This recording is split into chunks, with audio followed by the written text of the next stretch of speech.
आज भारत माता के महान सपूत, देश के पहले उप प्रधानमंत्री लौह पुरुष सरदार वल्लभ भाई पटेल की पावन जयंती के 150 वर्ष पूर्ण हुए हैं।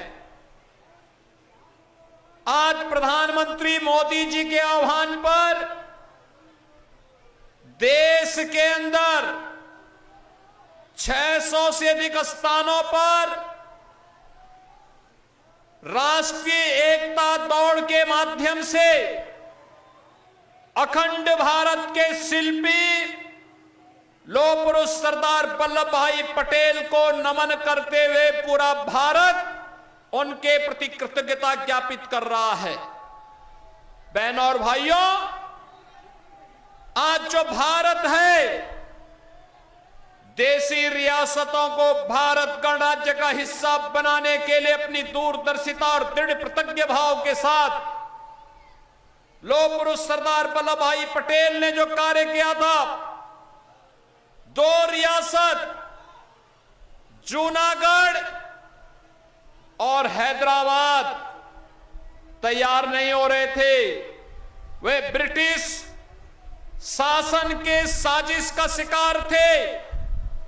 ब्रिटिशर नहीं चाहते थे कि भारत एक रहे और इसलिए उन्होंने स्वतंत्रता दी कि जो भारत में शामिल होना चाहता हो भारत में रहे, जो पाकिस्तान में जाना चाहता हो पाकिस्तान जा सकता है और जो स्वतंत्र रहना चाहता हो स्वतंत्र रहे। लेकिन बहनों और भाइयों, लौह पुरुष सरदार वल्लभ भाई पटेल ने जूनागढ़ और हैदराबाद से कहा कि बातों से मानोगे तो ठीक, नहीं तो लातों से जरूर मान जाओगे। और अंततः जूनागढ़ और हैदराबाद का नवाब और निजाम दोनों को भारत छोड़ करके पाकिस्तान भागना पड़ा था। बहनों और भाइयों, ऐसे महान भारत के शिल्पी लौह पुरुष सरदार वल्लभ भाई पटेल की स्मृति को नमन करते हुए मैं आप सभी का हृदय से अभिनंदन करता हूं और इस धरा को भी नमन, कोटि कोटि नमन करता हूं। बहनों और भाइयों, विधानसभा का चुनाव चल रहा है। मुझे आश्चर्य होता है, दुनिया से कम्युनिस्ट उखड़ गए, नामो निशान उनका मिट गया। जैसे गधे के सिर से सींग गायब हो गई, वैसे ही भारत ही नहीं दुनिया से कम्युनिस्टों का पत्ता साफ हो गया। और मैं भी आपसे यही कहने के लिए आज आया हूं, यह बिहार है, जिस बिहार ने भारत का स्वर्ण युग दिया था, जिस बिहार ने महात्मा बुद्ध को ज्ञान प्रदान किया था, जिस बिहार में 24वें तीर्थंकर भगवान महावीर का जन्म हुआ था, ये वही बिहार है जिस बिहार ने वीर बाबू कुंवर सिंह को जन्म दिया। 1857 के प्रथम स्वातंत्र समर में अंग्रेजों को नाकों चने चबवाने के लिए मजबूर करने वाले बिहार केसरी के रूप में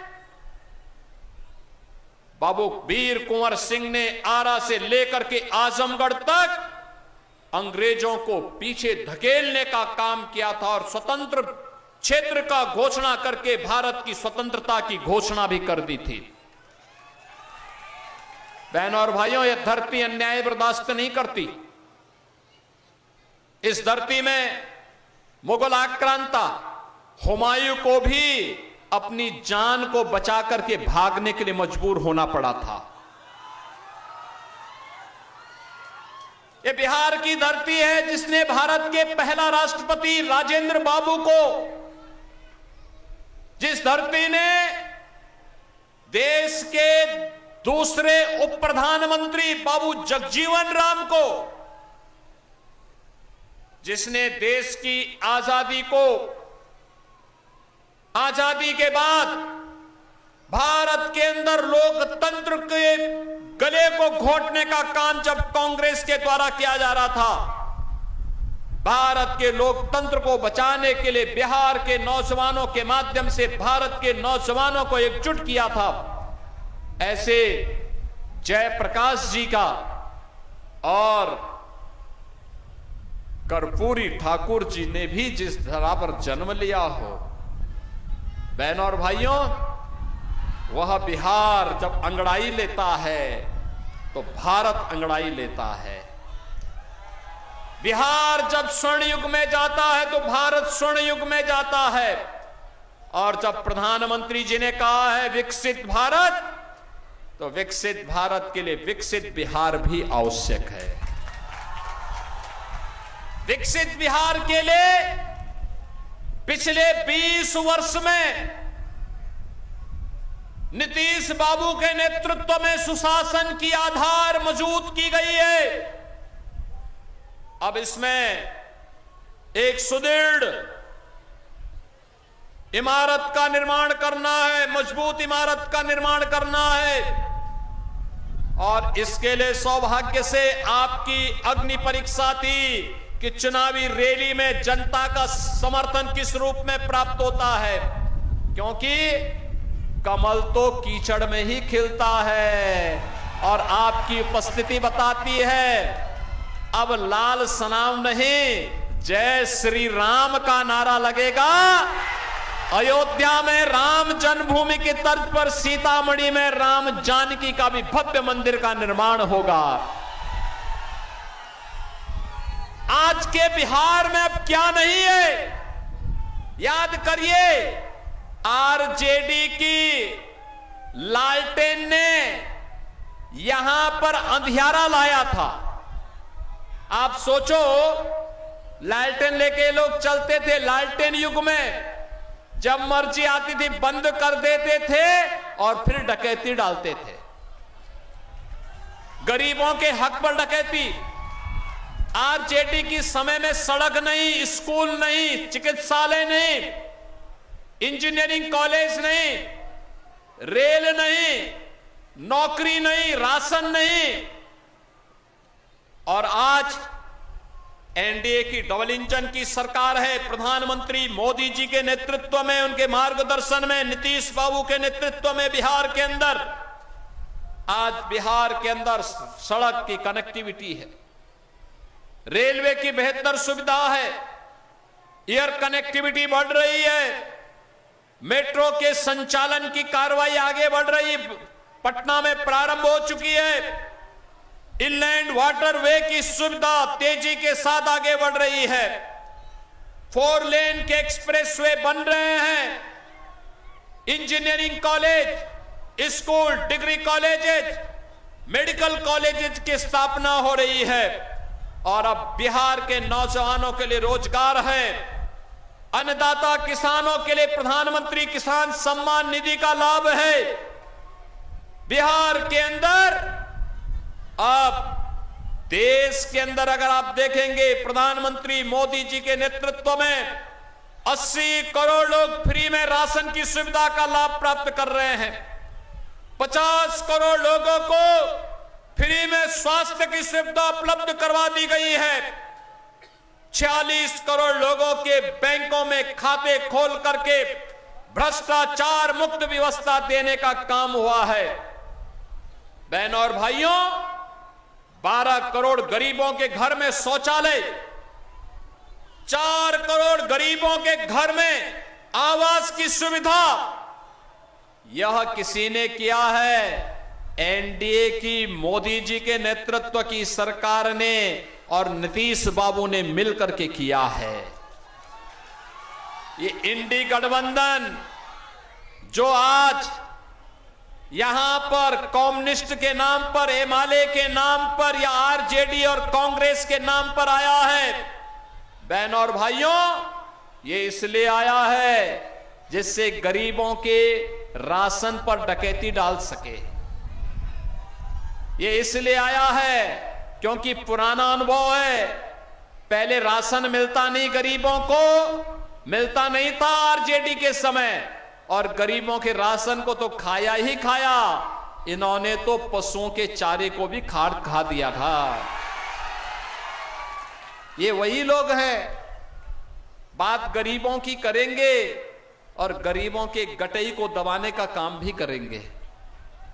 ये वही लोग हैं जिन्होंने नौकरी नहीं दी, नौकरी के नाम पर आपके पैरों के नीचे की जमीन को भी हड़पने का काम किया था। ये वही लोग हैं जिन्होंने किसानों के जमीनों पर कब्जा करवाया था और फिर किसानों को प्लान करने के लिए मजबूर किया था। ये वही लोग हैं जिन्होंने बिहार में माफिया राज ला करके यहां के व्यापारियों के सामने, यहां की बहन और बेटियों के सामने, यहां के नौजवानों के सामने पहचान का, सुरक्षा का और सम्मान का संकट खड़ा कर दिया था। आज नए बिहार में नौकरी भी है, रोजगार भी है, निवेश भी है, विकास भी है। आज जीविका बहनों के माध्यम से आर्थिक स्वावलंबन का मार्ग भी आगे बढ़ रहा है। और इसीलिए बहनों और भाइयों, मैं आप सबका आह्वान करने के लिए आया हूं। ये लोग आरजेडी हो, ये माले हो, कांग्रेस हो, ये जितने भी हैं ये सब एक ही थैले के चट्टे बट्टे हैं। ये भारत की विरासत का विरोध करते हैं, गुलामी की मानसिकता का समर्थन करते हैं, आक्रांताओं को आमंत्रित करते हैं, अयोध्या में राम मंदिर का विरोध करते हैं, सीतामढ़ी में मां जानकी के मंदिर का विरोध करते हैं। आपस में ही भारत के नागरिकों को लड़ाने का काम करते हैं, पर्व और त्योहारों के पहले दंगा करवाने का काम करते हैं। लेकिन बहनों और भाइयों, एनडीए की सरकार आपने यूपी के अंदर देखा होगा, यूपी में दंगा नहीं होता है, यूपी में दंगा नहीं, यूपी में सब चंगा है। माफिया आज वहां गायब हो गए हैं, माफिया का जहन्नुम का टिकट काट दिया गया है और कम्युनिस्टों तो वैसे ही कम्युनिस्ट गायब हो गए हैं जैसे गधे की सींग गायब होती है, पूरी तरह समाप्त। जब ये सब समाप्त होंगे तो विकास ही होगा, अच्छी सड़कें। अयोध्या कितने लोग गए हैं? राम मंदिर का दर्शन कितने लोगों ने किया? अच्छा लगा ना? नहीं अयोध्या देखे हो ना? देखो कितनी सुंदर नगरी। काशी में तो गए होंगे बाबा विश्वनाथ धाम में, कैसा लगा? पहले कैसे था? पहले बहुत संकरा था, अब 50,000 लोग एक साथ वहां दर्शन कर सकते हैं काशी में।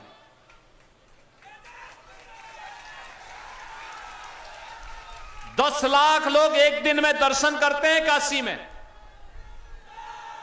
10 लाख श्रद्धालु एक साथ अयोध्या में दर्शन करते हैं। और ये कांग्रेस के लोग क्या कहते थे, आरजेडी के लोग क्या कहते थे? कहते थे राम है ही नहीं। कांग्रेस कहती थी राम है ही नहीं। आरजेडी के लोग राम मंदिर का रथ रोकते हैं। इनका पार्टनर समाजवादी पार्टी उत्तर प्रदेश में राम भक्तों पर गोली चलाते हैं। और कम्युनिस्टों से कहना ही क्या है, वे भारत के बारे में नहीं सोचते, वे किसी दूसरे लोग के बारे में सोचते हैं। और इसलिए बहनों और भाइयों, जो राम का नहीं हो हमारे किसी काम का, जाके प्रिय न राम वैदे ही तजिए ताही कोटि बैरी सम यद्यपि परम स्नेही। जो राम का विरोध कर रहा है वो राष्ट्र का विरोध कर रहा है, और जो राष्ट्र का विरोध कर रहा है वह हमारे किसी काम का नहीं। उसको हर हाल में बाहर का रास्ता दिखाना है। और बहनों और भाइयों, विकास की पहली शर्त है सुशासन, सुरक्षा का बेहतर माहौल, और उसको केवल और केवल एनडीए दे सकती है। प्रधानमंत्री मोदी जी के मार्गदर्शन में एनडीए दी है, एनडीए दे रही है, एनडीए देगी। और इसके लिए आपका आह्वान करने के लिए आए हैं। यहां पर जो चुनाव चल रहे हैं, इस चुनाव में भारतीय जनता पार्टी और एनडीए ने श्री महेश पासवान को अज्ञाव विधानसभा क्षेत्र से अपना प्रत्याशी बना करके उतारा है। महेश पासवान को आपका आशीर्वाद मिलेगा ना? मिलेगा ना? दोनों हाथ ला करके, थोड़ा दोनों हाथ ला करके बोलो, जहां जहां मेरी आवाज जा रही है दोनों हाथ ला करके आशीर्वाद दीजिए।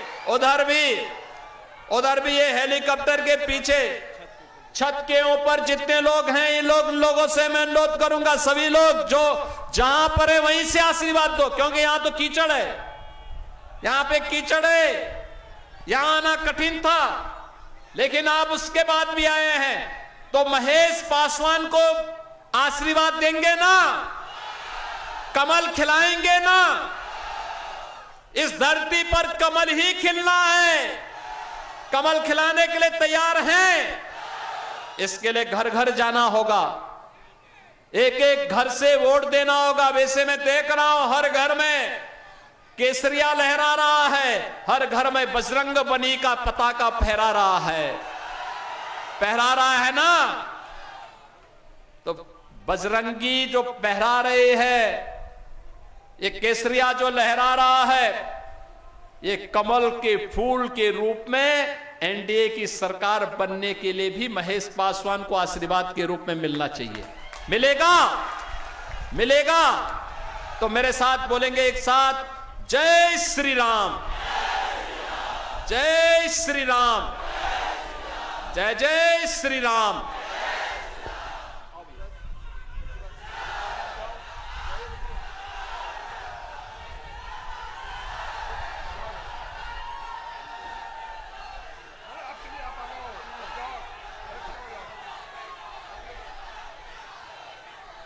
माननीय हमारे लोकप्रिय मुख्यमंत्री जी का अज्ञाओं की इस धरती पर अभिनंदन करते हुए और आप सबों के प्रति आभार व्यक्त करते हुए अज्ञाओं की धरती से आप सबके तरफ से महाराज जी का हार्दिक अभिनंदन और स्वागत। बोलिए भारत।